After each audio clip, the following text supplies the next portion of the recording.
Welcome to Luca is a Billionaire, where the only thing I invest in is your answers. You start by preparing both devices so pairing is fast and reliable. On the iPad, confirm iPad OS is up to date and battery is above 20%. This prevents interruptions.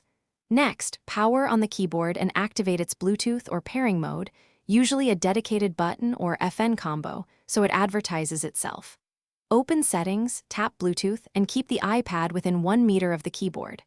Once done, watch the list populate and be ready to select the keyboard name when it appears. Now you perform the actual pairing and verify the connection. Tap the keyboard name that appears in Bluetooth. Sometimes iPad shows a numeric PIN. If so, type it on the keyboard and press Enter. That authenticates the link.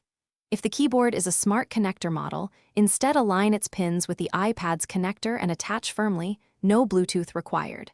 Make sure the iPad shows status as connected.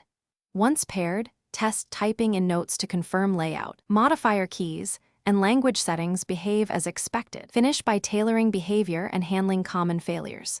Go to Settings General Keyboard Hardware Keyboard to choose layout, repeat rate, and modifier keys so typing matches your expectations. If the keyboard won't connect, turn Bluetooth off and on, restart both devices, then forget the keyboard on the iPad and repair.